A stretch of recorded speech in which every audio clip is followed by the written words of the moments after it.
Whereas for G2, I feel like Wonder and Jankos need to be the duo that we keep our eyes on. The Aurelia, they have a lot of options to play around her in the early game, and once you pick up things like the package, the ability of Corki to roam up towards the top side along with Jankos to try and get Wonder ahead is very fruitful, especially when Vladimir is at his weakest. Well, a lot of early game decision making then, and of course we can see the coaches shaking hands as they step off the stage. Just to reiterate and remind everybody, there are 8 possible scenarios to round out today, and if Team Liquid win this game, they will guarantee that not only they advance to the semifinals, but that G2 Esports lose the 2nd seed. In order for G2 Esports to secure the 2nd seed, they need to win this game and then hope that Invictus Gaming take down SK Telecom later this evening. So there's a lot on the line for these two teams, Kobe. Definitely.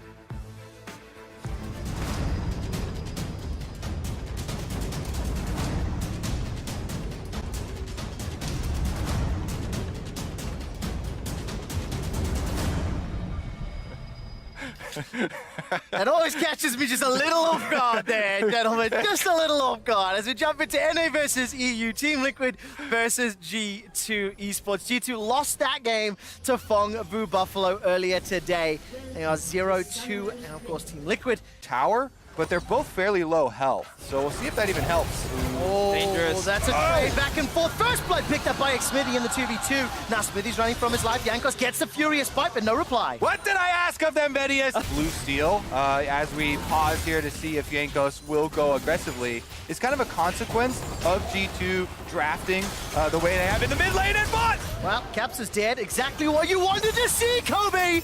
Smithy and Jensen working together. And that's where we're expecting these spikes to come through, as Wonder's now the target. Oh, take a look at that. Flash for flash. Wonder just gets dunked, shut down, and it's Smithy once again with the roam. And we talk about how G2 could potentially get to that mid-game point. Woman down the bottom lane as Smithy, after helping mid and top, shows his face bottom, and just before the 12.5-minute mark, that bottom tower is going to Jensen gets the solo kill onto Caps. Jankos finds one in reply with a Prey Seeker, but that was a solo kill for Jensen. Awesome outplay right there, but it's cut so short by Jankos finding the counter kill. Bottom side. G2 can sit in these pockets of darkness and just throw these bits of damage out over the wall and look to try and chunk Team Liquid down. Oh man, Jankos is already gone. Smithy's found him, double if dunked him.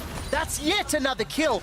5 on the board, 4 of which Smithy's been involved in. That is going to be more control for Team Liquid to move into the jungle. Oh, they're going to chase forward. Caps and Mickey fancy themselves some damage in reply. Actually flanked, and this could be a tower dive. This could become a 4-on-1. Caps has got Flash and Valk available. He's already flashed, now he's Valk. Ignite is ticking down. Here comes Impact. Protobelt forward. That should be enough to take out Caps. The pop goes down. Impact gets him. Vanguard's edge buys some time as Wonder's forced to run for his life. Now Smithy gets out, and Perks goes down as well. I didn't even see Jensen find the kill, but he gets another. Where did this... Pushing forward and using all of their abilities to poke and push TL away. But I love that our observers highlighted the vision difference, because you can see how far back G2 are putting. Oh, no way! Smithy solo kills Caps!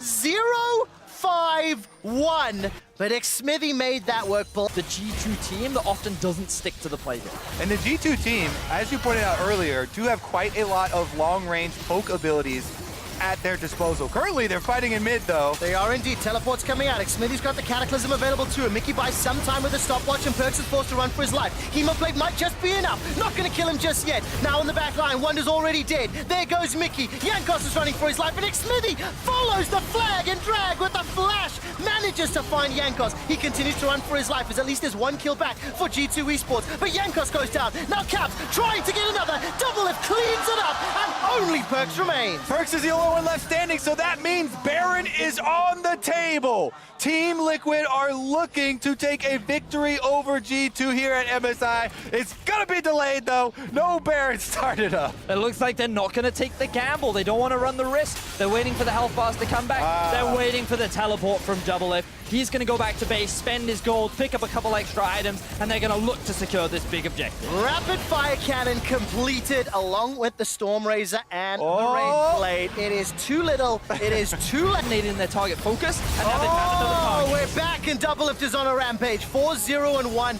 As we come out of the replay, xMithy once again, 12 out of his team's 13 kills he's involved in. Impact is now looking for a 1v1 that's become a 1v2. Impact goes into Sanguine Pool. Caps is running for his life. So is Yankos. Impact has turned this around with Baron and now xMithy showing up, dancing between both lanes. Jensen will get a couple extra autos and leaving that Baron empowered cannon minion to do its work. Now all of a sudden the W from Impact will buy some time. He protobelts forward. Impact will not go down. Buys enough time. Yankos is already dead. Finally a stun, and Wonder gets one back. The Hourglass bought so much time for Impact, but there goes Jensen.